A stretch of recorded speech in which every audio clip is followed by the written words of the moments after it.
For all of my life, game critics have been dunked on for being terrible at video games, and pretty much nobody trusts anything that any of them say anymore, so why do we still have game reviews when no one trusts them? I don't know. Anyway, let's take a look at some of the dumbest things that game critics have said. I'm sure you all remember the 7.8 too much water for Pokemon Omega Ruby and Alpha Sapphire. Well, let me just tell you, that's the tip of the iceberg. It gets worse than that. But then again, maybe I'm wrong. Maybe it gets better than that. Here's some absolute bangers from IGN. It's Mario. Something for everyone. Fright does. They always, goddamn, every single time. It's a little something for everyone. That is like the go-to. That's the default. That's the Oblivion NPC reaction when you talk to a game developer or a game critic. Did you like this game? Yes. It has a little something for everyone.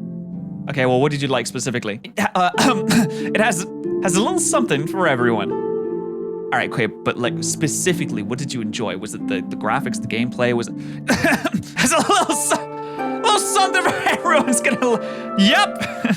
Dissolved into frustration as I got killed from behind for the umpteenth time, even as I was crouched motionless and out of sight in an air duct. And while you I don't know if you guys have eyes in the back of your head, but that didn't look like behind to me. argue the visual style to the series, I think even traditionalists wouldn't mind something with a little more pizzazz behind it. It looks nice. The same goes for the levels themselves. Again, they're not bad, but they stick so steadfastly to platforming 101, it's very hard to get excited about them.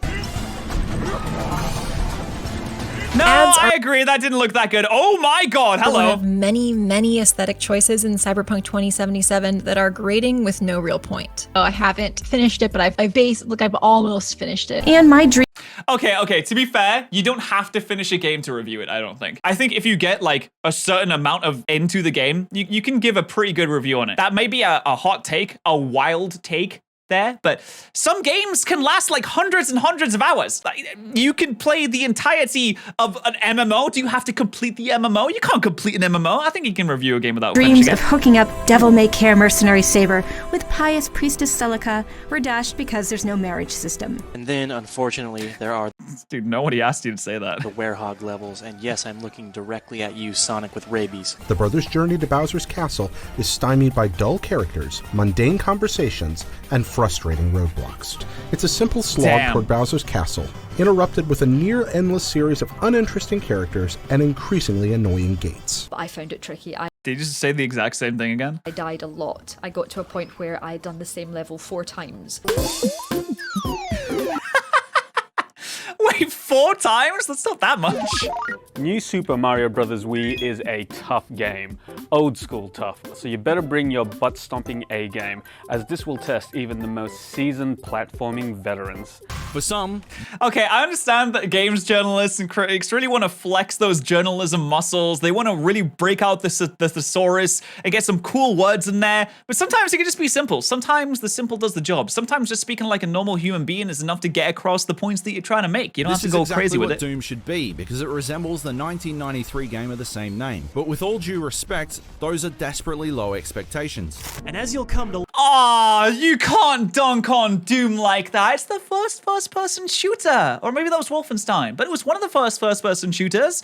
I mean, I didn't play it personally, so I can't say whether or not it's that good. But come on, leave Doom alone. That's not fair. 1993, man. The alien's unpredictability is both Isolation's greatest strength as well as its most crippling weakness. And when they're done, the I mean, it's an alien. You know, I don't know what you expect challenge from that. reverts to being simplistic and kid-friendly. Kid-friendly for its final few challenges. It's just a SpongeBob platformer. Strong writing or a breakout star in its cast to carry it through the long hours and empty spaces, disappointments like the lack of new races, no companion customization, and major performance problems and bugs take their toll.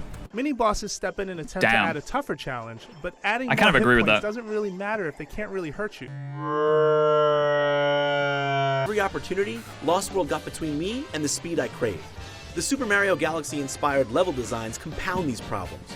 Sure, they open up some welcome possibilities for exploration, but inserting light puzzles and placing much of the 3D landscape on cylinders and spheres necessitates a bunch of lateral movement, which is directly at odds with my natural hedgehog instinct to speed towards the horizon. You didn't? Okay, I feel like this is a fair criticism for a Sonic game.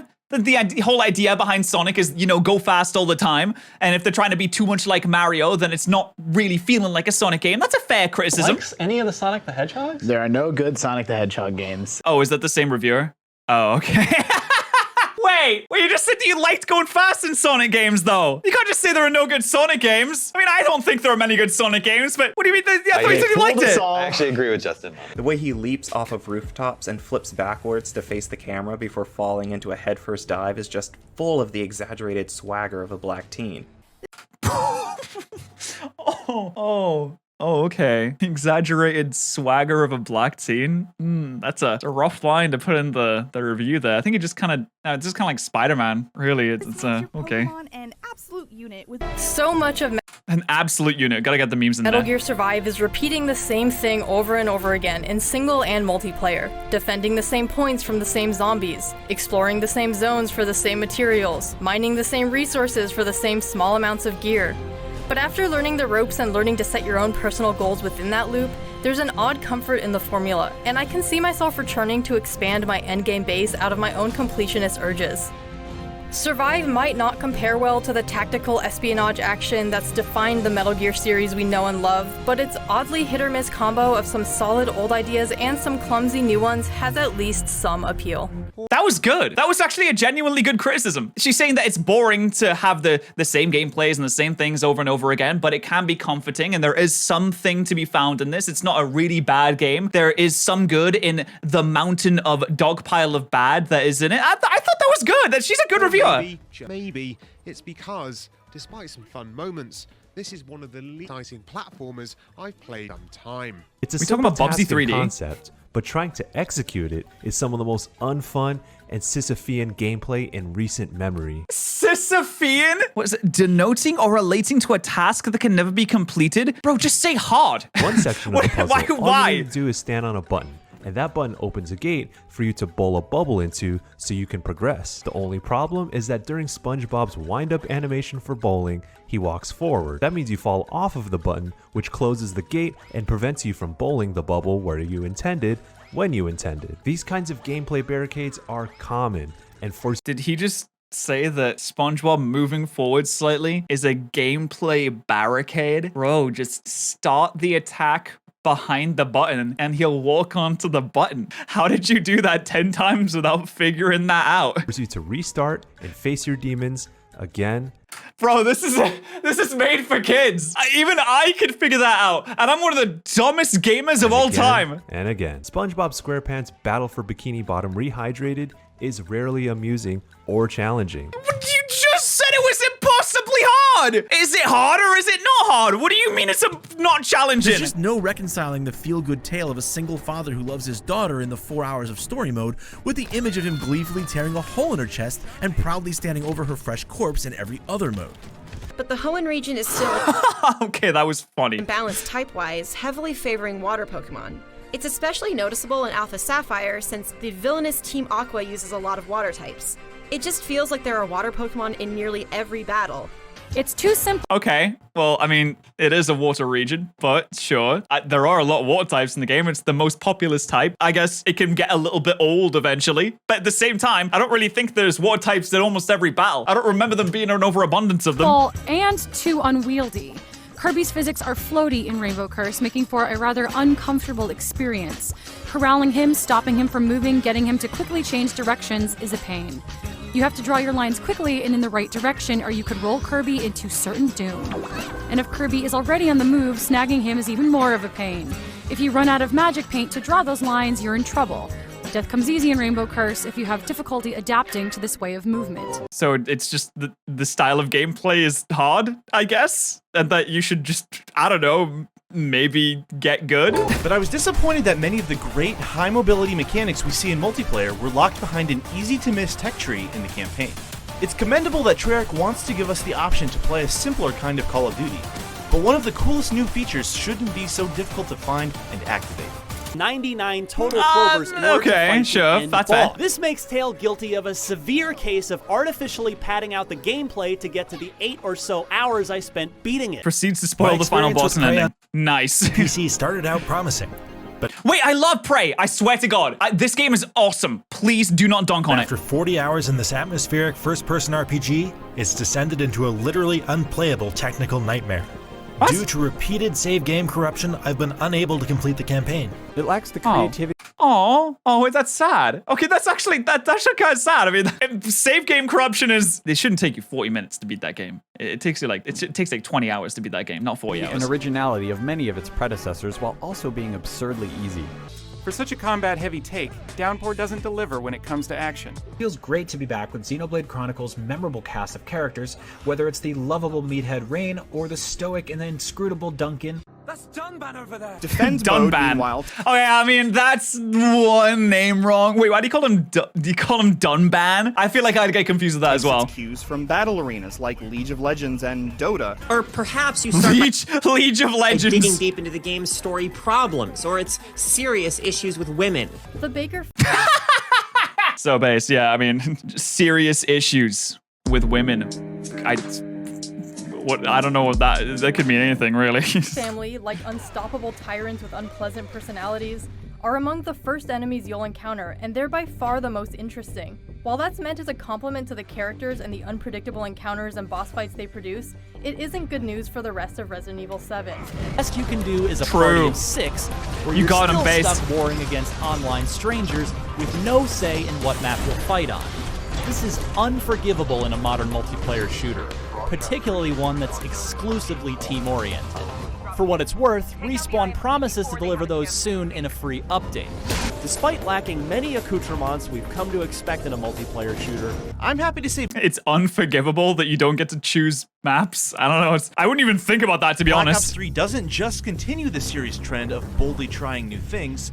This truly is the Call of Duty trend of boldly trying new things. Okay, that's a take that you can have. A new Paper Mario game. It's not like Super Paper Mario, to where it's different in sort of bland, meh ways. This is different for the better. Star Fox 2's primitive 3D is so jarring. No, I just dunked on Super Mario. That's kind of funny. The bad game. Bad that Nintendo actually canceled it in 1995 because it didn't look good alongside the groundbreaking 3D of the Nintendo 64. It barely runs on the SNES hardware, or even on its new home in the SNES Classic Edition. But if you can Oh, this game is so ugly. Stomach the terrible frame rate, it is playable. Enough that I could beat it on hard. Sometimes, it's even enjoyable. Variety.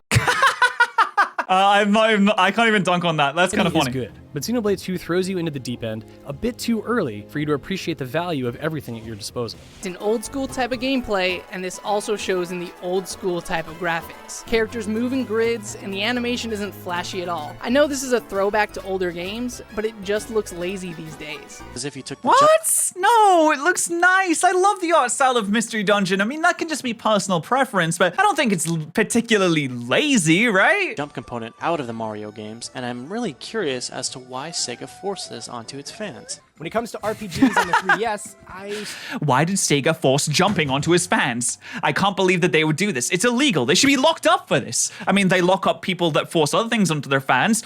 Why not lock up the jump button too? Personally, strongly prefer Sticker Star. You spend a lot of time with Melia, one of the weaker characters from the main campaign, and 2 new, highly irritating Napon named Kino and Nene.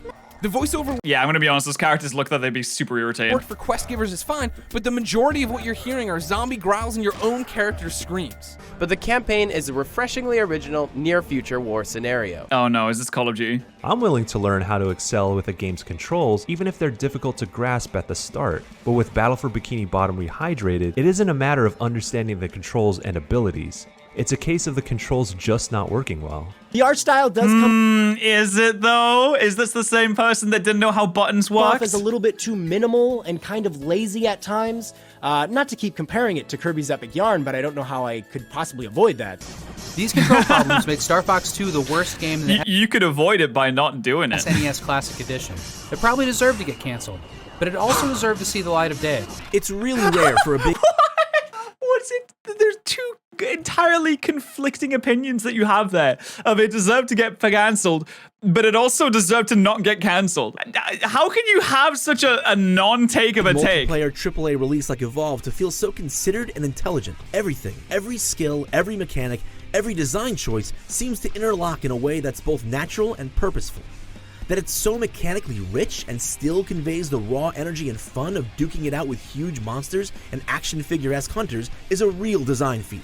Some of these changes could be seen as making Pokemon easier, but in practice, Sword and Shield are on par with previous games' difficulty. That's true! Sword and Shield? I agree with that. That's not a bad take. I don't think it is at all. Anyway, you know what's also a good take? Subscribing to my YouTube channel, More Patterrz. We're almost at 100K.